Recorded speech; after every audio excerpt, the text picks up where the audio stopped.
Seriously. Just because our fathers are good friends. They keep pushing us to get married. I'm getting older too, so my dad is urging me to settle down soon. Then, Kevin, do you not love your wife? Of course not. Such an older woman. I'm just marrying her for appearances. The only one I love is you, Lisa. I felt a chill run down my spine during this conversation. This is Kevin's true nature. And this woman, Lisa, who exactly is she? To think she would do something like this with a husband who has a wedding tomorrow. I wanted to confront them right away, but I paused to think. Such terrible treatment can't be settled with just a complaint. That's when I had a brilliant idea. I first sent a message to my dad on my smartphone. Dad, are you still there? I'm going to send a video call soon, so please watch carefully. I want you to show it to all our relatives. Then, I broadcasted it live in front of everyone. Everyone, it's starting. At that moment, everyone from both families expressed their shock. At what appeared on the screen of the smartphone I sent. I am Mandy Clark, a 45-year-old office worker. When I was over 40, I was troubled by not being able to marry. Perhaps my ideals for marriage were too high. I had a cousin who was 10 years older than me. She married at 21 during the height of the economic bubble. Her husband was a man of the so-called the three highs: high education, high income, high height. As a child, I envied her marriage and dreamed of having a similar one when I grew up. However, by the time I entered middle school, the bubble had burst. By the time I became an adult, it was difficult to meet such ideal men. Many of my friends married out of compromise or calculation. But I didn't want to marry just for the sake of it. Before I knew it, I was over 40 and starting to feel anxious. I lost my mother at a young age and was raised in a father-only household. My father was my strong ally. He was hospitalized suddenly due to illness 4 years ago. Worried about my father, I rushed to the hospital every day after work. That's where I met Kevin Clark, who had just become the hospital director. Kevin took over as director from his predecessor, who was my father's friend since high school. Because of that, Kevin often spoke to me when I was in the hospital room. One day, as I was about to go home, Kevin called out to me. "Excuse me. Would you like to have dinner together?" Surprised by the sudden invitation, but also pleased, I happily accepted. Yes, I'd love to. That night, we talked about our parents over dinner. He had also lost his mother at an early age, and we found a lot in common. After dinner, Kevin suddenly looked at me seriously and said, "Would you mind going out with me?" I was surprised by the sudden confession. However, he was tall and proud of his job. Thinking he might be the one I was looking for, I didn't hesitate to answer. Yes, I'd be happy to. After 3 years of dating, he proposed. Considering our work, we postponed the wedding for a year. First, we looked for a new home and lived together before registering our marriage. All that was left was the wedding. I thought I could finally make my father proud. However, as the wedding approached, dark clouds began to gather between Kevin and me. After registering our marriage, strange things started happening. Most of my belongings were still at my parents' house. After marriage, I started bringing them to our new home. I continued working after marriage, so I was often away from home. Thus, I left valuables like jewelry and handbags at my parents' house. One day, when we were about to go out, Kevin saw me returning to my parents' house to get my handbag. "Mandy, it's troublesome to go back to fetch things every time we go out. This house is well secured, so it's better to keep your valuables here." Indeed, when we bought this house, we subscribed to a 24-hour surveillance service. It seemed safer than leaving them at my parents'. Since then, I moved all my possessions to our new home. However, I soon noticed that my belongings started to disappear. There were no signs of outside intrusion, which was strange. I thought about asking Kevin but hesitated, not wanting to seem accusatory. The missing items were mostly cosmetics and jewelry, things women use. My favorite shampoo in the bathroom also disappeared several times. It was a valuable item only available through online ordering. Only my shampoo kept disappearing, which was odd. Kevin used his own shampoo, so it didn't seem like he would take mine. I was concerned but didn't tell Kevin to avoid seeming irresponsible. I never imagined that this would lead to regrettable circumstances. And the wedding was approaching. Kevin's night shifts continued, and he often went out on Sundays and holidays for conferences. With many preparations for the wedding, we hardly had time to see each other. I reluctantly went to the venue with my father and father-in-law for meetings. Kevin had taken care of the venue and invitations early. So what was left were the reception and gifts. Still, there were things I wanted to decide with Kevin, especially the dress fitting. Despite this, Kevin suggested that I just decide on the dress myself. I waited for a time when we were both home and asked Kevin, "Hey, I wish you could come to the meetings sometimes. I want you to help me choose my dress. Can't you skip your conferences on the weekends just once?" When I said this, Kevin looked a bit flustered and glanced around before replying. "What? No, I can't miss the conferences. I'm fine with whatever dress you like, Mandy. I'll leave the reception and the gifts to you and your father-in-law. So, I'm counting on you." I was disappointed by Kevin's words. A conference that you must attend. And right before our wedding? Why does it have to be now? You wouldn't understand, Mandy, you're not in the medical field. Anyway, it's something I absolutely can't miss. I found Kevin's dismissive attitude suspicious. However, with the wedding approaching, I didn't want to argue.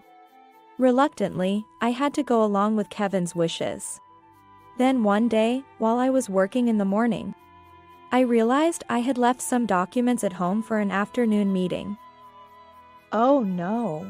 I've been so busy with work and wedding preparations, I forgot. I need to go back and get them quickly. I explained the situation to my boss and was allowed to go home during my break. Luckily, our new home wasn't too far from my office, so I could go back and forth during the break. When I hurried home, I noticed a strange figure in the living room as I approached the house. I couldn't believe my eyes. One person was Kevin, returning home after a night shift. But there was also a young woman I didn't recognize. She was sitting on the sofa next to Kevin. Kevin had his arm around her shoulder and seemed to be talking to her. I tried listening from outside the wall, but couldn't hear anything due to the soundproofing. I was curious about the woman's identity, but I was running out of time. I quietly entered through the back door, grabbed the documents, and left without being noticed. I didn't want to believe that Kevin was cheating just before our wedding. But they seemed too close to be just friends. I suppressed my desire to confront them and returned to the office. I made it in time for the meeting, but my mind was elsewhere. Kevin always mentioned his night shifts and conferences, but was he really telling the truth? Could he have been using these excuses to meet with another woman all this time? These thoughts kept crossing my mind at work. After that, Kevin and I rarely saw each other, even on weekends. I thought about checking with my father-in-law, but I couldn't bring myself to ask. If Kevin was lying, I didn't want to worry my father-in-law. As the wedding approached, I became increasingly anxious. If only my mother were here, I could have confided in her. I didn't want to burden others, so I had no friends to talk to. All my friends who were attending the wedding were happy for me. I couldn't disappoint them by revealing my doubts. I hoped that what I saw that day with Kevin and the unknown woman was just an illusion. I was trying to escape from reality in my mind. With these feelings, I faced the day before the wedding. Kevin, even on the eve of such an important day, Said he would be working late and wouldn't be home until midnight. He suggested this as he left for work. Since it's the night before our wedding, why don't you spend it at your father's house? I'll be home late. Feeling restless at home, I decided to take his advice and spend the night at my parents' house. I timed my arrival with my father's return from work. When I got there, my father greeted me at the door. "Mandy, you're back. Actually, we're having a celebration with both families tonight. So, I invited everyone here." I was surprised, as I hadn't heard anything about it. As I entered, everyone clapped and greeted me. "Congratulations, Mandy." "Oh, thank you." I thanked them, feeling a bit shy.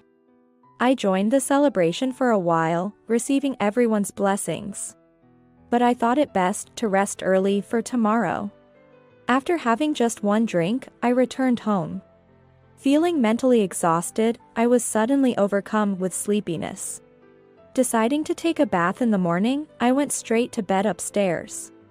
I fell asleep around 8 p.m. and woke up in the middle of the night. It was just after 11 p.m. Since I was wide awake, I thought of taking a bath. As I got up from bed and headed downstairs, I heard some noises from the bathroom. I thought Kevin might be taking a bath, but I also heard a woman's voice. Could it be that Kevin and the young woman from the living room were together again? Feeling anxious, I quietly peeked into the bathroom. There, I saw Kevin and the same woman from the other day. They were about to get into the bathtub together. It seemed clear she was his affair partner. And then, Kevin said something shocking. "Seriously? Just because our fathers are good friends, they keep pushing us to get married. I'm getting older too, so my dad is urging me to settle down soon." "Then, Kevin, do you not love your wife?" "Of course not. Such an older woman. I'm just marrying her for appearances. The only one I love is you, Lisa." I felt a chill run down my spine during this conversation. This is Kevin's true nature. And this woman, Lisa, who exactly is she? To think she would do something like this with a husband who has a wedding tomorrow. And without any remorse, she said something odd. "But Kevin, you're amazing. Building such a big house and buying me nice things." Well, my dad did contribute a bit to this house. And Mandy earns enough to buy her own stuff. Such women don't need to be supported. That's why I can buy you an apartment. Yay! I'm so happy. But won't your wife find out? No need to worry. She hasn't even noticed that her jewelry and stuff are missing. Oh, I took those, but they were in such an old lady's taste, so unfashionable. So, I just sold them all. So, the missing belongings were indeed Kevin's doing. And he had given them to his mistress, unforgivable. I felt my clenched fists trembling with rage. Then Lisa picked up my shampoo and said, "This shampoo is really good, isn't it? I'll take it home again today." Why not? She's always shopping online anyway. If she runs out of that shampoo, she'll just order more. So, Lisa was the one taking my frequently missing shampoo. It was as if she thought everything in this house was hers. But more than that, my heart felt torn apart. With the wedding right around the corner, and to be betrayed like this by Kevin. I wanted to storm into the bathroom right then and scold them, but I thought better of it. Just complaining wouldn't be enough for such awful treatment. That's when I had a great idea. I sent a message to my dad on my smartphone. "Dad, is everyone still there? I'm about to send a video call, so please watch it. I want all the relatives to see it too." After sending the message, it was read immediately. "What's up? Indeed, everyone is still here. Are you going to make a speech at the pre-wedding party? You'll see. Oh, make sure to record the video I send." I then switched to the video call in the messaging app and quietly opened the bathroom door. Everyone, it's starting. I broadcast the scene with Kevin and Lisa as if I was live commentating. Of course, the video clearly showed them in the bathroom up to no good. Whoa. What's this? What's going on? Eek. Stop it, will you? The two panicked at the sudden event. Ignoring them, I continued my commentary. Everyone, look. The groom-to-be, who is supposed to have a wedding tomorrow, is in the bath with a young lady. I could hear the murmurs and screams from my relatives at home through the call. Someone even screamed in shock. My father-in-law shouted as he watched the video. What is this? I continued, feeling sorry for shocking my father-in-law. And who might this be with Kevin? How long have you two been involved like this? Mandy. Enough already. Whoops. The cheating husband is losing his temper. Does he even understand his position? I relentlessly continued my commentary, angering Kevin. Next to him, Lisa trembled, clinging to him. Seeing them on screen, my father-in-law looked furious. Then, seizing the phone from my dad, he stared intently at the screen. Kevin, what are you doing at a time like this? And the woman with you, isn't that our nurse, Lisa? Turns out, Lisa was a nurse working at Kevin's hospital. I continued the commentary, pretending to be calm. Oh? An unexpected revelation. The mistress is actually the subordinate of the groom, Kevin. Mandy, that's enough, I understand. My father-in-law said that and then ended the call. He must have been shocked to know his son was having an affair with a subordinate at home. I felt regretful for causing my father-in-law such distress. I was distraught after witnessing Kevin's infidelity. Hanging my head in regret, Kevin taunted me. See? You made Dad angry. How are you going to fix this? You've ruined my reputation as the successor of the hospital. If anything happens, you're responsible. Yeah, right. You should be grateful he was even willing to marry you. So, know your place a little. The two of them blamed me, as if it was me who had done something wrong. It felt like I was the one at fault. I was filled with frustration but couldn't say anything back to them. Then, the doorbell rang. I checked the monitor and saw my dad and father-in-law outside. Not just them, but all the relatives who had attended the pre-wedding party too. I opened the front door and let everyone in. My father looked very worried when he saw me. Mandy, are you all right? It must have been hard. But it's okay, now. Everyone is on your side. Dad, thank you. As soon as I saw my father's face, tears I had been holding back started to flow. I was indeed feeling very bitter and hurt. I broke down crying, sitting on the spot. The relatives comforted me, patting my head and back. I sobbed uncontrollably. My father-in-law rushed to the bathroom and burst in without knocking. Hey. Kevin. What the hell are you doing? Whoa. Dad. Eek. What now? They reacted in surprise, just like when I had entered earlier. More relatives followed them in. What? Why are all of you here? Oh my God. Everyone, leave us alone. My father-in-law became even more enraged at Kevin and Lisa's unapologetic attitude. Do you two realize what you're doing? Get out of there now. We'll talk afterward. Do young girls nowadays have no sense of shame at all? My aunt said this, looking disgusted at Lisa.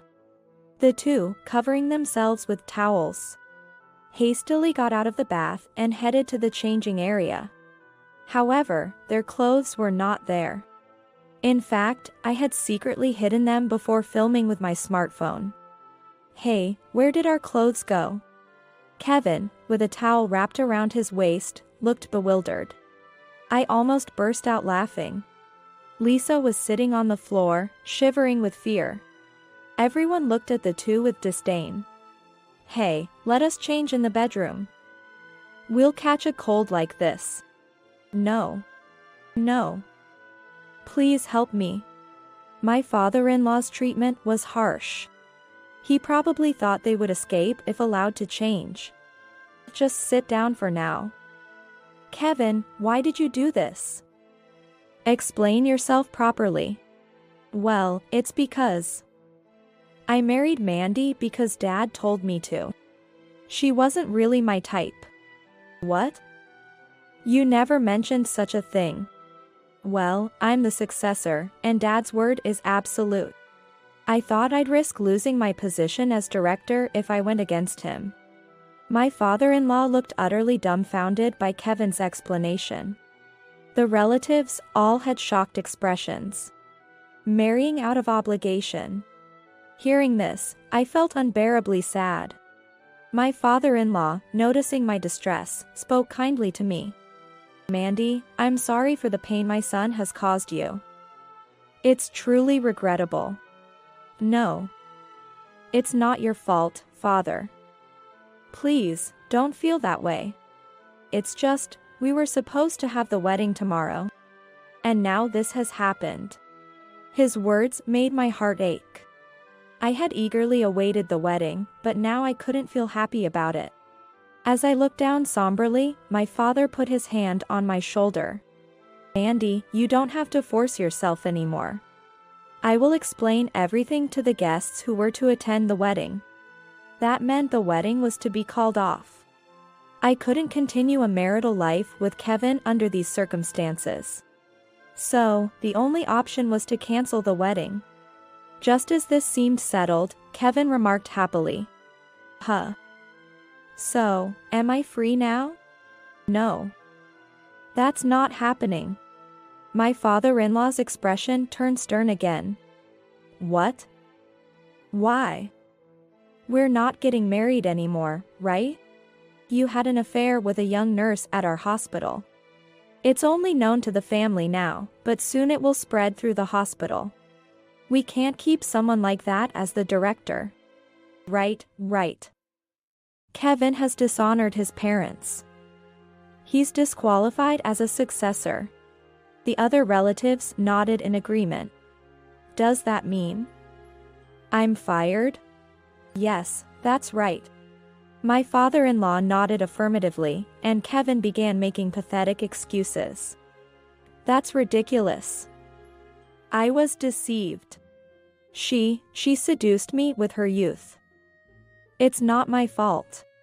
Kevin pointed at Lisa, trying to blame her entirely. How unmanly of him. Lisa, with tears in her eyes, looked shocked. That's terrible, Kevin. You said you only loved me. That you were marrying her out of obligation to your parents. Was it all lies about buying me an apartment? Kevin's poor excuses seemed to have backfired, as Lisa exposed everything in front of everyone. Idiot, don't say unnecessary things. Kevin said this, his face turning red, and collapsed on the spot. My father-in-law looked down at him and spoke in a disappointed tone. Kevin, I really misjudged you. If you had shown any remorse, I would have considered a more lenient approach. I could have even arranged a position at a known hospital. What? Dad, you should have said that earlier. Fool. How corrupt can you be? My father-in-law scolded Kevin with a ferocity I had never seen before. Even Kevin was silenced by this. After a moment, my father-in-law began to speak. I wanted to repay a debt of gratitude to a man who helped me in the past. That's why I wanted you, Kevin, to make his granddaughter, Mandy, happy. But now, I can't face Mandy's grandfather with the way things are. What? What does that mean? Kevin looked puzzled. I, too, was unaware that my grandfather had been a benefactor to my father-in-law. My grandfather had passed away when I was young. Then, my father-in-law elaborated on my grandfather. He had established his hospital in a single generation but struggled with the financial aspects. My maternal grandfather, who was the head of a major local bank at the time, had helped him. My grandfather frequently visited the General Hospital's gastroenterology department for peptic ulcers. My father-in-law was his attending physician at the time. He had aspired to own his hospital even back then. He consulted my grandfather about the financial aspects and received support for his hospital's establishment. At that time, my father-in-law had fallen in love with my mother, the daughter of his benefactor.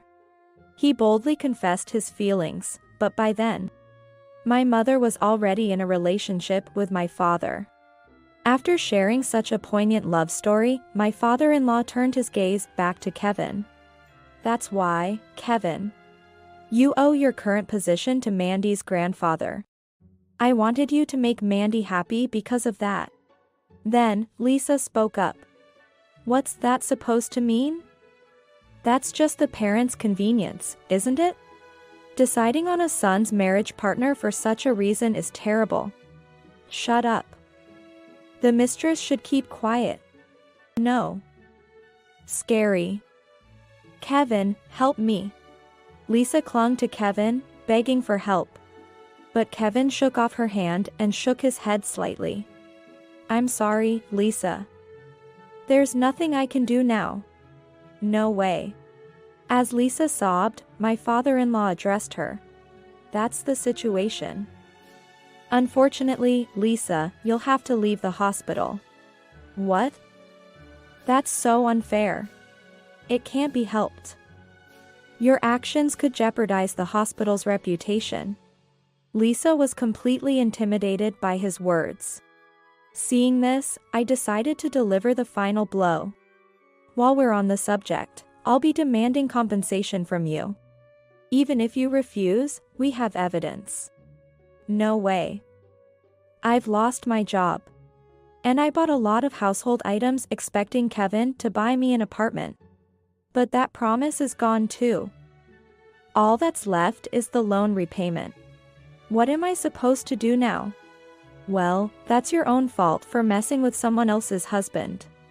Consider it a penalty and give up on it. As I retorted, Lisa burst into loud tears. Unconcerned, I also nailed Kevin.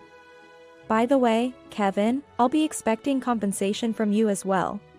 And bring the divorce papers tomorrow for your signature. Exactly.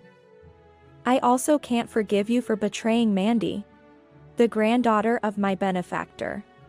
Not just from the hospital, but I want you out of our family as well. In other words, you're disowned. Voices from around us echoed, that's right, that's right. Kevin and Lisa slumped down, defeated. After submitting the divorce papers, my divorce from Kevin was finalized. The new house, though difficult to sell, eventually found a buyer at less than half the original price. It was a custom-built house with unique specifications. Of course, the proceeds from the sale went to me as part of the divorce settlement. Kevin lost his wife and all his assets. Cut off by his parents, he couldn't return home. He struggled to find a new job while living alone. I knew about this because our fathers still kept in touch. According to my father, every time he met my ex-father-in-law, he would complain about Kevin. Even now, disowned, Kevin would repeatedly show up at his parents' house, begging for forgiveness at the front door. Of course, my ex-father-in-law wouldn't let him in. And then I heard through the grapevine that Lisa had gone to Kevin's place. She was still upset about not getting the promised apartment. She would nag him, hurry up and get back to being a doctor so you can spoil me with luxury. Kevin, fed up, even called me. Mandy, I was wrong to be deceived by a younger woman. I won't cheat ever again, let's get back together. He pleaded with tears, but I replied back in a similar tone. I was wrong to be deceived by your status. So, I'll stop choosing men based on their job or looks. Let's each live our own lives. So, goodbye. Hey, wait. Before he could finish, I hung up and immediately blocked his number. I also blocked him on all email and messaging apps. According to my father, Lisa works at a nightclub. And Kevin struggles with part-time jobs while looking for work. But their affair scandal has reached the ears of all medical professionals in the area. My father said it's unlikely Kevin will find a job in the medical field again. It's said that when medical professionals visit Lisa's workplace, the story of their affair becomes the main topic of conversation. As a result, the reputation of the place where Lisa works gets tarnished, leading to her being fired from job after job. Still, Lisa holds on to the hope that Kevin will return to being a doctor. They reportedly moved to a remote area in the countryside to find a job, with Lisa dragging a reluctant Kevin along. Now, no one knows where the two of them have ended up. As for me, I've moved back to my parents' home and commute to work from there. I'm not thinking about marriage for a while. Not just because of my own failed marriage. It turns out my cousin, who I thought had an ideal marriage, recently went through a late-in-life divorce. However, she seems to be preparing gradually for independence. Now, she appears to be thriving, enjoying her work and hobbies. So, I've decided to enjoy my time being single for a while.